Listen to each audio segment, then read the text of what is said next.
What's up, guys? Tesla 365, and I am going to do a small video right now about the autopilot.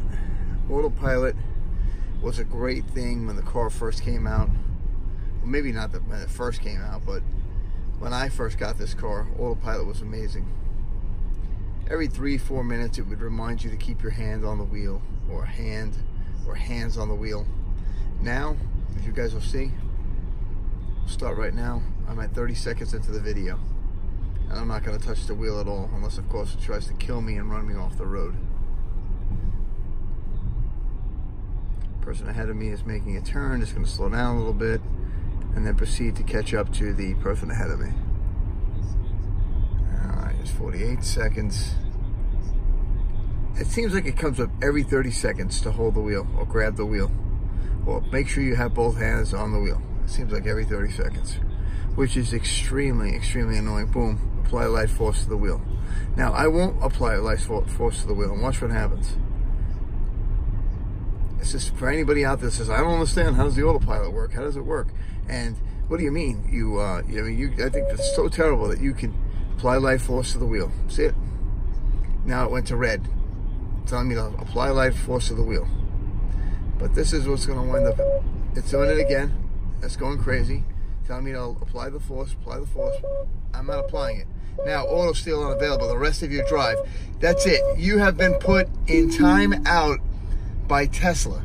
Time out. Because I refuse to grab the wheel, or I refuse to act like I'm actually holding the wheel.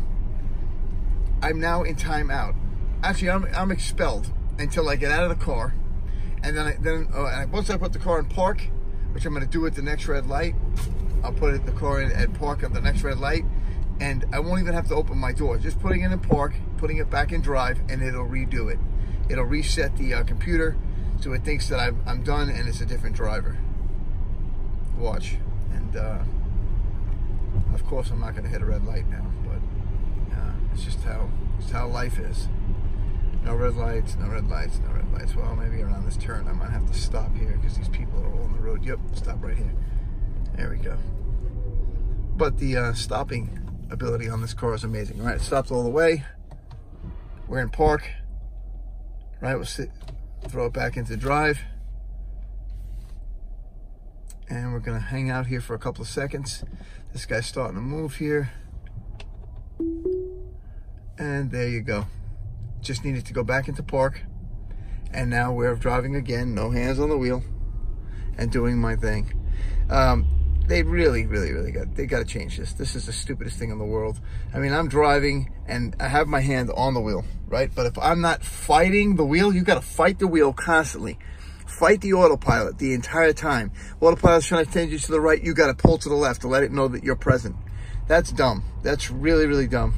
I think it should be more like the Cadillac, where you look, where there's a camera up there that's looking at your eyes to make sure your eyes are focused and open and you're not sleeping. The other thing is that, you know what? This car will drive itself. I know it will. We shoved the damn orange in here, and a pineapple or a grapefruit, not a pineapple, but a grapefruit or something up here. We did that. We did the test already, me and my son. It will drive by itself for several minutes, not going off the road. On the highway, you should not have to constantly keep moving the wheel. That's just completely stupid. I think it's absolutely asinine. And if there's a reason I do not buy another Tesla, that's going to be the reason. Because if you're selling something with autopilot, why the hell would I purchase autopilot $5,000? It's a $5,000 thing for autopilot. And you still have to keep your hand on the wheel. I should be able to sit here and read an email, look at a text message. I'm not talking about forever. Maybe 3 minutes. 3 minutes with your eyes off the road if you're on a highway. This thing's amazing. The adaptive cruise is fantastic. It follows the lines. It does everything it's supposed to do. I understand there's some places out there where it's real choppy and there's no lines, or there's construction, and there's a couple times that if I wasn't paying attention, I could have hit some cones or whatever. It's cones. I mean, yeah, not that I'm saying I want to hit cones, but I just think that is something they really need to do something about. Here's another thing. Here we go. And this is going to be a little bit of I'm a little upset today with Tesla, just overall. I mean, I love driving the car. The car's great to drive. I can't get rid of the damn map. How do you get rid of the map? You could drop that. You fart, bro? No, I'm okay. Whatever. My son's over here farting up a storm. But anyway, all right. So here we go. You know, car's in front of me starting to move. Car's moving. I'm not touching the gas. Now it's dinging. My son ain't got his seatbelt on. Put it back on. There you go. If I undo my seatbelt, watch what happens. I undo my seatbelt.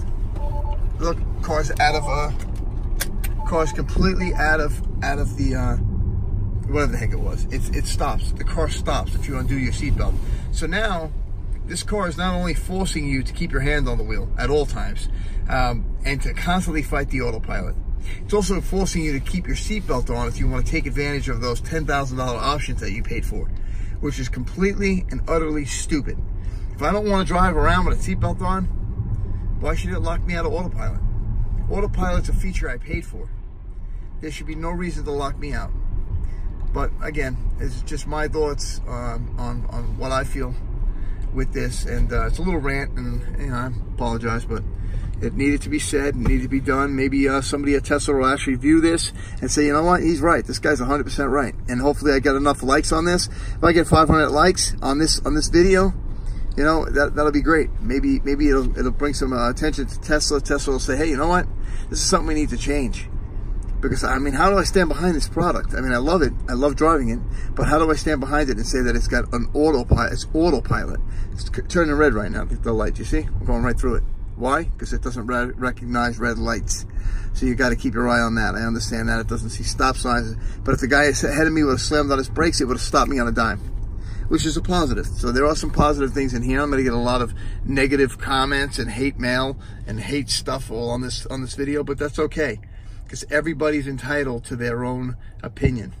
And everybody needs to know what they're looking at before they spend $120,000, $130,000 on a car. That, you know, you're paying for autopilot. You don't need autopilot right now. It's not perfected. They don't have it worked out. They don't have the bugs worked out. They're more worried about what the federal government's saying. The federal government in the United States is telling them what to do, how to run their company, instead of saying, you know what do the consumers want? You know, I don't want to touch the damn wheel. If it's in autopilot, I don't want to touch the wheel. And if I crash and I freaking wind up crashing and hurting myself, that's on me. Now, I'm not saying at 200 miles an hour or 100 miles an hour, I'm not going to touch the wheel. When I'm doing 90, I always have you know, because it'll do 90 in autopilot. I always have my hand on the wheel. You know, if I'm out of state or whatever, down in Mexico, I'm always doing 90. I'm doing 90, 120, trying to push the car to the limits. I think we headed up to 137 in Mexico last week.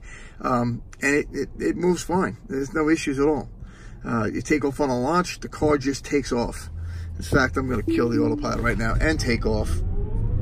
If the autopilot does take a little bit of time to get up there in speed. So we're going to go in here. We're going to get something to eat, Mike. We're going to go to Panera Bread.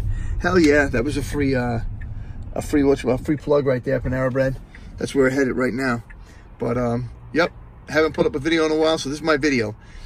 Griping about the autopilot. Also, the other thing, here's one more thing. Autopilot. I'm in autopilot, cruising around. I got my hand on the wheel, blah, blah, blah. It starts dinging. Apply pressure, apply pressure, apply pressure. If you apply too much pressure, it kicks you out of autopilot. If you apply too little of pressure, it dings and tells you to apply pressure. They gotta get a happy medium here, guys. Happy medium. Install a camera. There's cameras everywhere on this car. I'm pretty sure there's a camera behind that glass. I'm pretty sure of it.